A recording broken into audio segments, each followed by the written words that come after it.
Bueno, vamos a ver. Uno de los aspectos principales que aborda la blockchain desde su mismo principio es el tema de la transparencia y cómo combinarla con la privacidad de la información que se aloja en la blockchain. Y eso no involucra a una sola, sino que involucra prácticamente a todas las cadenas de bloques. En esta presentación lo que voy a intentar es, sobre todo desde un punto de vista divulgativo, es ahondar un poco en cuáles son los avances que ha habido en Ethereum en concreto en esta materia y, por otro lado, las ventajas que ello supone, tanto para todas las aplicaciones que se han venido haciendo hasta el momento como las que están por venir, ¿vale? En concreto vamos a hablar un poco del protocolo Aztec, ¿vale? Y bueno, pues empezamos ya. Voy a tratar de hacer una contextualización para que podamos un poco ponernos al día. Bueno, Ethereum, como sabéis, surgió en julio de 2015 con el bloque número 0 y el fork Frontier, bueno, si se le puede llamar fork, pues empezó ahí y con Frontier, bueno, hubo pues los primeros avances en Ethereum y pasamos al segundo fork que tuvo lugar en marzo de 2016 con Homestead, en el que se introdujo el lenguaje de programación Solidity para que los usuarios pudiéramos programar smart contracts. Ya sabéis que Solidity es el lenguaje de programación central de Ethereum hasta la fecha y que, bueno, pues nos permite hacer multitud de cosas. También tuvo lugar en julio de 2016 el incidente DAO, Decentralized Autonomous Organization, en el que un hacker se llevó alrededor de 3,6 millones de Ether. Y bueno, de Ether, de dólares, que entiendo que es de dólares en Ether. Y bueno, lo que hicieron desde Ethereum, pues básicamente fue hacer un fork para restituir esas cantidades que se habían robado hacia sus legítimos poseedores, ¿vale?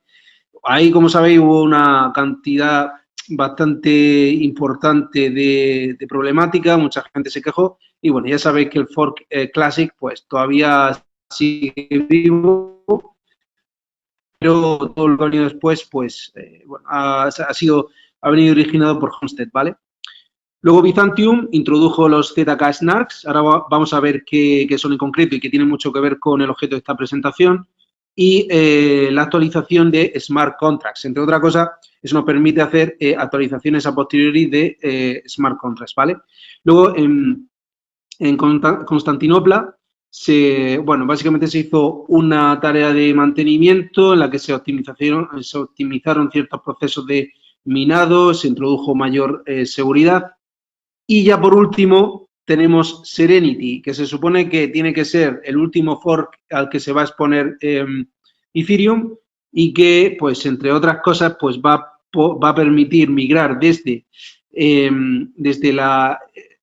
básicamente la máquina virtual de Ethereum, la típica con la que se ha venido programando con Solidity, hacia Ethereum WebAssembly, que eso lo que permite es tener un mayor rendimiento, programar smart contracts con otros lenguajes de programación que no se limiten solamente a Solidity y, bueno, entre otras cosas, pues mejorar el rendimiento y, bueno, pues los últimos cambios. Bien, todo esto, toda esta línea de tiempo se ha centrado en tocar muchas cosas y, bueno, pues, ¿cómo si esto carga? Sí, vale, y entre otras cosas siempre han venido surgiendo una serie de problemas, una serie de incidencias que hacían bueno, que Ethereum no llegara a ser del todo mainstream, ¿vale?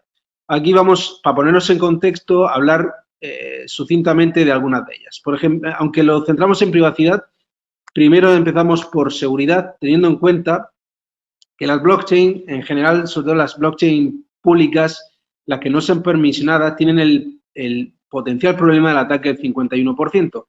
Hablamos de forma general porque existen otros casos como pudiera ser EOS o IOTA, en el que, bueno, pues tenemos una baja descentralización y con lo cual es más fácil llegar a tener ese problema, ¿vale? Vamos a ver qué se ha vuelto esto. Vale. Y tenemos algunos otros problemas como el hecho de que cuando la gente transmite hacia el address 0, pues imaginaos la cantidad de fondos que se han introducido ahí y que de alguna manera pues eso es dinero perdido. Los cold wallets, pues bueno, tenemos la posibilidad de contar con mayor seguridad a cambio de no tener la posibilidad de obtener liquidez tan rápido como si lo tuviéramos en una aplicación en web, ¿vale? En segundo lugar, tenemos legal. Nuestros compañeros ya han hablado previamente sobre todos estos temas, pero básicamente lo resumo en que la jurisdicción, el hecho de contar con organizaciones autónomas descentralizadas, el hecho de que son ya más metafísicamente que otra cosa los smart contracts, cómo se puede trasladar su resolución en el mundo real en caso de que no se contemplen todas las casuísticas, o aquellos casos en los que pudiera haber abandonos de blockchain de ciertos usuarios que, bueno, pues tengan una cierta responsabilidad dentro de ella y dejen de pertenecer a la blockchain. Entonces, estos son aspectos que a día de hoy todavía siguen siendo objeto de debate. La regulación, pues, ¿qué os voy a decir yo? Tanto la prohibición según el país del que se trate, la manipulación del mercado, ya sabemos que es más que probable que la subida que hubo en 2017 en Bitcoin, por ejemplo, se tuviera lugar, de hecho, debido a una manipulación del mercado, debido a las ballenas o quien tuviera lugar ahí. Y claro, ¿cómo se regula aquello que no se puede cambiar? Yo os hablo de que una vez que se mete información en la blockchain, pues naturalmente eso tiene mayor problemática de cambio. Luego tenemos la ética. Bitcoin consume a día de hoy tanta electricidad como República Checa, pero es que una transacción de Bitcoin tan solo consume una familia, consume lo mismo que una familia de Estados Unidos en 22 días. No hablemos ya de la huella de carbono o del impacto que tiene económicamente el Bitcoin, que llega a ser del 0,31% del consumo de electricidad a nivel mundial. Luego, si se utiliza para terrorismo, blanqueo y ciberdelincuencia. Bueno, estas son una serie de problemáticas que, como digo, pues están ahí, pero hoy nos centramos en privacidad y, en concreto, empezamos contextualizando con lo que viene siendo la encriptación por clave pública. Supongo que muchos de los que estáis aquí es posible que sepáis incluso mejor que yo lo que significa esto, pero bueno, básicamente es lo siguiente. Cuando se trata de una comunicación entre un par de personas, un par de entidades, el que tiene que recibir la información contará normalmente con una clave privada que le permitirá descifrar un documento que se envió desde origen cifrado o encriptado con una clave pública. La clave pública y la clave privada fueron generados todos por el receptor de la información, solo que la clave pública es, como viene diciendo la palabra, pública, todo el mundo la puede tener, mientras que la clave privada solo la puede tener el receptor. Con lo cual, pues bueno, con la encriptación de clave pública nos aseguramos de que el mensaje solamente podrá ser leído por aquel que tenga la clave privada. De ahí viene luego el que se pueda, pues, robar una gran cantidad de criptomoneda o acceder a información de forma ilegítima cuando se roba una clave privada, ¿vale? Entonces, ¿esto por qué os lo estoy mencionando? Porque esto viene siendo clave fundamental de Ethereum desde el principio y de toda la blockchain prácticamente, pero eso no asegura que la información que se envía quede encriptada en la blockchain, porque una cosa es la identidad, asegurar la identidad del emisor y del receptor, y otra cosa es que la información que se almacena, pues, sea accesible por cualquier entidad. Básicamente, como podemos ver aquí, imagina, en Etherscan podemos, por ejemplo, observar cómo tendría lugar una transferencia entre dos wallets, ¿vale? Y tenemos el de origen y el de destino, y como podemos ver aquí, pues la privacidad no existe porque podemos conocer desde el origen y el destino como las cantidades que se han transferido.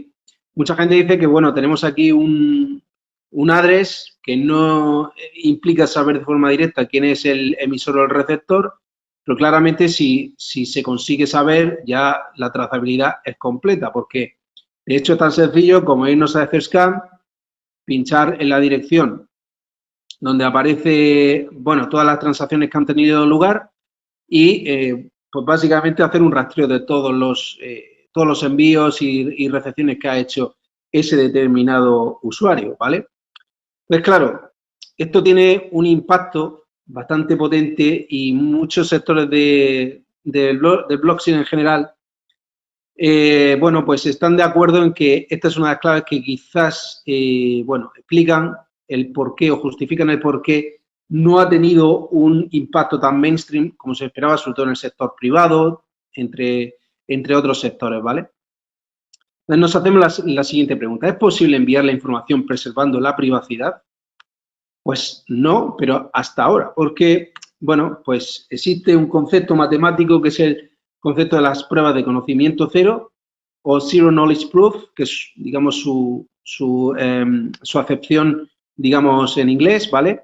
Y, pues, tiene lugar de la misma manera que veíamos previamente, en el que tenemos un emisor y un receptor, aquí tenemos un probador y un verificador, y sencillamente lo que se hace es enviar una información de un lado al otro, de modo que sin digamos, mostrar la información interna del mensaje, el verificador es capaz de saber que esa información es correcta. Claro, cuando hablamos de Ethereum, cuando se trata de minar información, minar transacciones, los nodos minadores tienen que tener acceso a esa información para verificar que efectivamente es correcta, no se está tergiversando. Entonces, claro, parece un contrasentido el hecho de que bueno, un nodo minador pueda validar una información sin tener acceso a ella. Bueno, tener acceso sí tiene, lo que pasa es que no tiene acceso directo a la información de interés. Lo que tiene acceso es a una serie de pruebas que vienen a verificar que efectivamente la información es correcta. Aunque verificar efectivamente, yo lo que quiero decir es que se verifica con una alta probabilidad, porque básicamente pues se trata de un protocolo de toma de decisiones por consenso en el que una parte prueba a otra, como he dicho, que la información es verdadera, sin revelarla, ¿vale? Bueno, esto utiliza una serie de métodos criptográficos y Solos ZK Snarks, que es una propuesta que se introdujo en Ethereum en uno de los forks, en concreto en Constantinopla, para aumentar la privacidad de las cadenas de bloques. Claro, para mantener la naturaleza de descentralización, al tiempo de que se disminuye la transparencia y los nodos no pueden saber qué se está enviando, las pruebas de conocimiento cero no pueden relevar nada sobre la transacción, excepto que es válida. Fijaros, aquí tenemos algunas de las criptomonedas que hacen uso de esta metodología, como son Tezos o Zcash. Zcash la vino a utilizar antes que Ethereum. Y aquí pues tenemos el acrónimo. Pues bueno, básicamente es el envío de pruebas de conocimiento que no tienen información sin que haya ningún argumento de conocimiento que sea, digamos, fácilmente extrapolable de ahí. Utiliza, como digo, una serie de construcciones matemáticas que son, bueno, pues básicamente curvas elípticas, un argumento que queda fuera de aquí, pero bueno, que os invito a que podáis conocer. Y aquí tenemos Aztec. Aztec es una empresa londinense que ha sido financiada por, entre otros, Consensus, llegando a un total de financiación de 2,1 millones de euros. Así que si tenéis alguna idea de algún protocolo de privacidad, os animo a que lo hagáis porque podéis, pues, obtener bastante dinero, que no está nada mal, ¿vale? Y sobre todo teniendo en cuenta de que hablamos de una financiación SID, que no es una financiación de tipo A o B. Los que seáis emprendedores entenderéis de qué os hablo, pero básicamente es que es una financiación bastante alta, no tratándose de una startup, ¿vale? Bueno, esta gente ya tiene su web disponible en Internet y lo que nos ofrecen es tener privacidad de forma muy rápida y escalable con Web3. Web3 es una librería en JavaScript. No recuerdo si también estará en otro, yo creo que sí, de hecho está en Python, entre otros lenguajes, pero básicamente para utilizarla, por ejemplo, con interfaces web, con web apps, pues se puede utilizar web3.js, ¿vale? Y ellos lo que prometen es permitir que los programadores podamos disponer de una interfaz tan sencilla como una sola línea de código para programar transacciones de tipo privado, en el que se preserve la privacidad. Dicho esto, hay que tener en cuenta que, bueno, pues Aztec ha estado trabajando en la nueva interfaz de ERC20, los tokens ERC20, que es Zero Knowledge ERC20, y aquí podemos ver unos scripts donde aparecen, bueno, básicamente las interfaces donde aparecen las funciones que, bueno, pues sirven para implementar la funcionalidad interna del token, dependiéndose de si lo hacemos del clásico RC20 o del ZK-RC20, ¿vale?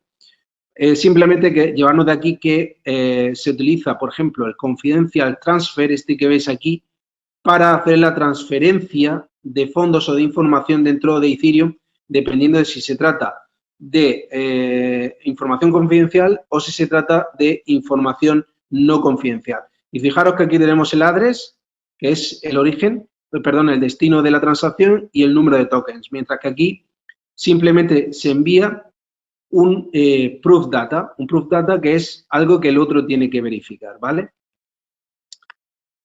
¿Qué características tiene ZK-RC20? Bueno, pues que mientras que RC20 mantiene un mapeo entre el address del titular y el balance que tiene, ¿vale? ZK-RC almacena el mapeo entre el address del owner y su balance encriptado, con lo cual nunca se puede saber bajo este protocolo ZK-RC20 cuánto balance se ha transferido para un determinado poseedor, ¿vale? Para un determinado usuario.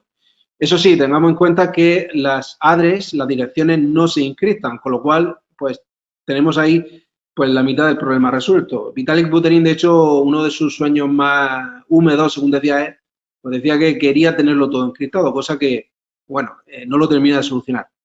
¿Cómo funciona a nivel técnico? Bueno, pues, aunque es bastante complejo, todo se resume en que se genera una especie como de billetes o notes cuya suma, a grandes rasgos, representa el montante total de lo que se envía al receptor. Entonces, claro, cuando el receptor lo recibe, el receptor lo que tiene que hacer es validar que eso que se ha enviado básicamente cumple una serie de reglas con las curvas eléctricas, el cuerpo matemático que hemos visto previamente. Luego, al trabajar con smart contracts en conocimiento cero, como decía, no se almacenan los balances, sino que se trabaja, como digo, con puntos curva eléctrica. Y algo que es necesario hacer en Aztec y en concreto con ZK-RC20 es que hay que hacer un trusted setup. Y esto es que las dos partes deben, bueno, establecer un agreement, un acuerdo para que el prover sepa qué tiene que probar, ¿vale? Básicamente esto es una desventaja que tiene ZK-SNARK, ZK-RC20 en esta particular casuística, y veremos qué implica hacia el final de la presentación, ¿vale? Bueno, esto es simplemente lo que os decía antes, se hace un join split con los nodes y luego a la salida pues se obtiene esa proof que se tiene que validar en el prover, ¿vale? Y aquí pues otra imagen más, simplemente tenemos al emisor A que envía 10 tokens hacia el protocolo Aztec, el cual tiene, digamos, una misma dirección perteneciente al mismo usuario A y que genera la serie de tokens que ya sí que están encriptados y que se envían hacia el emisor C, ¿vale? Aquí tenemos una demo. Fijaros que he estado preparando para hacer una demo para este caso, pero lleva tiempo realizarla y, en cualquier caso, si queréis más información de cómo hacerla, pues siempre podéis contar con nosotros aquí, ¿vale? La demo básicamente primero os pide que os registréis con Aztec. Es un procedimiento muy, muy sencillo y al final simplemente os pide que creéis vuestro token RC20, que es a partir del cual se van a generar los nodes que van a ser enviados por transacción hacia los destinatarios. Y aquí vemos un ejemplo de transacción y para ello pues me voy a salir un momento de aquí de la presentación para que veáis la diferencia entre una transacción con RC20 común y con ZK-RC20, ¿vale? Con Aztec en concreto. Fijaros que cuando yo envío 450 tokens, como es el caso, sí que aparece la cantidad referente a la validación, por así decirlo, digamos, la cantidad de divisa correspondiente a ese número de tokens, origen y destino, y aquí aparece la función que se ha utilizado, la función transfer de RC20. Sin embargo, si lo hacemos con ZK, con Aztec, ZKRC20, sí que se utiliza Confidential Transfer. Y fijaros qué curioso que aquí no aparece el número, no aparece la cantidad que se está enviando, mientras que en el otro caso sí. Hay que tener en cuenta también que el gas que se consume en un lado y en otro es muy distinto. Fijaros que aquí, mientras se utiliza 41.000, estableciéndose un límite de 60.000, para el otro caso, pues el gas que se utiliza en transacción es bastante mayor. Con lo cual, hay que tener en cuenta que, bueno, si bien es cierto que tenemos privacidad, también nos cuesta mayor gas en lo que viene siendo las transacciones, ¿vale? Bueno, futuro. Hay que tener en cuenta una serie de cosas que vamos a tener que abordar durante los próximos años al respecto de blockchain en general. En particular para Ethereum hay que mencionar lo siguiente, y es que la computación cuántica va a afectar. Como sabéis, los que no lo sepáis lo digo ahora mismo, pero hace unos meses presentó Google un artículo en el que pues básicamente demostraba que había llegado a lo que viene siendo la supremacía cuántica, que es demostrar que efectivamente la computación cuántica es potencialmente tiene mayor rendimiento de computación que la computación clásica. Bueno, este es su chip Sycamore y aquí vemos la evolución casi exponencial en el número de qubits que tiene que se está consiguiendo llegar, ¿vale? Bueno, ¿esto por qué lo digo aquí? Pues porque Aztec, por ejemplo, utiliza ZK-SNARKs, que utiliza encriptación por pares y un Trusted C2. Ambas son características que no son quantum resistant, con lo cual, dentro de unos años, si alguien fuera capaz de utilizar un ordenador cuántico para poder romper la encriptación que tiene Aztec, pues bueno, básicamente podría ser capaz de llevarse varios millones o cientos de millones de dólares en valor a su cuenta. Sin embargo, Ethereum ya está pensando en eso y va a hacer una revisión basada en ZK-STAR, que sí es quantum resistant. Pero tiene una salvedad, y es que ZK-SNARK requiere de pruebas que son mucho mayores en tamaño. Y eso implica también que la cantidad de gas que se va a tener que emplear pues es tan grande que puede llegar a costar incluso más de lo que vale la propia transacción que se está haciendo. Y yo, antes de la conclusión y antes de terminar, quisiera hacer una reflexión en los tiempos en los que estamos viviendo. Aquí tenemos un quote, una cita de Robert Hicks, en el que básicamente dice que el comienzo de la sabiduría política popular es darse cuenta que a pesar de todo lo que siempre habíamos creído saber o que nos habían enseñado, el gobierno no está siempre en nuestra parte. De hecho, está ahí para cogernos, dice aquí, yo creo que en fin, para no ayudarnos siempre, ¿vale? Voy a ser políticamente correcto. Y la gráfica que vemos aquí es una gráfica que viene a decir lo siguiente. Aquí en el centro tenemos, este es el origen, digamos, cuando tiene lugar una coyuntura como una crisis, y aquí vemos en el eje vertical el logaritmo de el grado de intervencionismo de un gobierno en una economía. Fijaros que cuando viene una crisis siempre suele buscarse justificaciones para tener mayor intervencionismo económico, pero normalmente no se da marcha atrás. Con lo cual, pues, fijaros, la reflexión que yo hago aquí es que en un mundo post-COVID en el que el Estado incrementa el grado de intervención sobre la economía, blockchain en general e Ethereum en particular nos ofrecen la posibilidad de tener más libertad, gracias a, entre otras cosas, la posibilidad de tener transacciones confidenciales. Nada, simplemente daros las gracias por vuestra atención y para preguntas y respuestas, pues, bueno, aquí estamos disponibles. Muchas gracias, Juan. Comentar que vamos a dejar un descanso hasta las 5:30, entonces quizás sea un buen momento para resolver dudas y hacer preguntas y responderlas justo ahora. Estupendo. Bueno, a mí me ha surgido una, ya empiezo yo, y es que, tal como he dicho, el protocolo Aztec no es quantum resistant, pero ZK-SNARK sí. ¿Es así?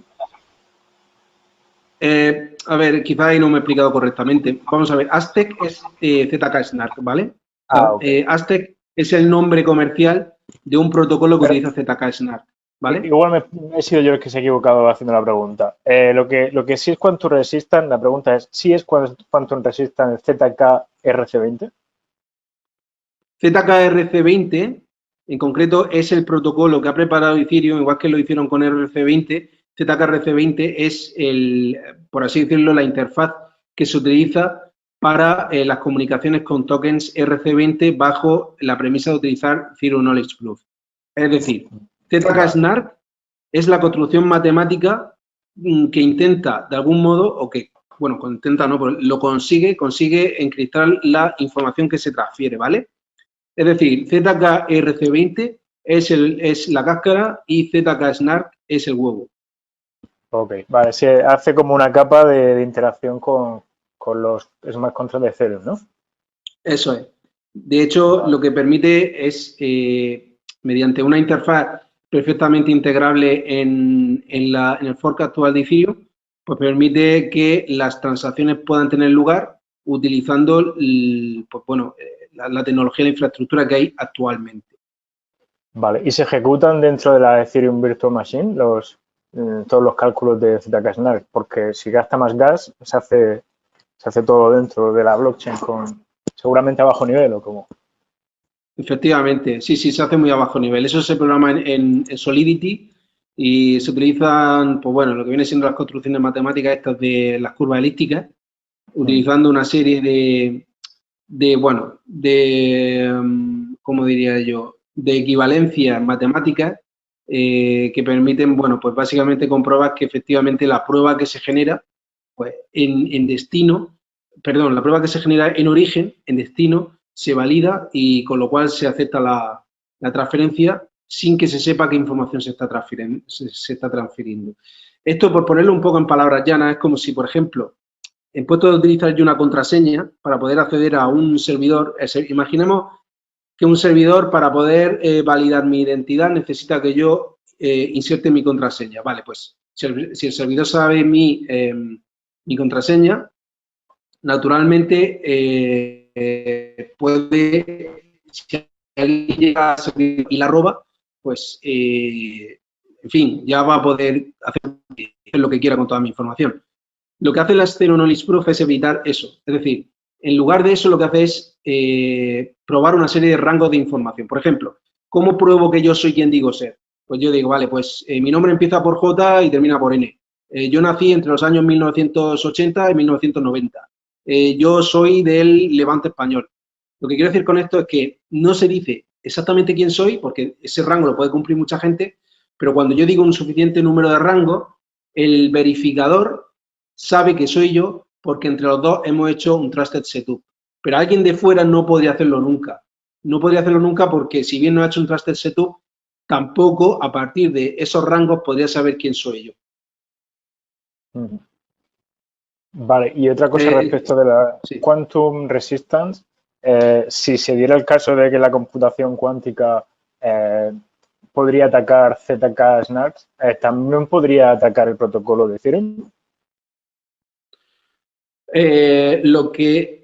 Fijaros que si estamos hablando de que ZK-Snarks utiliza encriptación, en principio, para dar privacidad, se podría utilizar en primer lugar para romper Aztec y tener acceso a quiénes son los que están transfiriendo esa cantidad de dinero. Con lo cual, si se utiliza la privacidad, en principio, si es con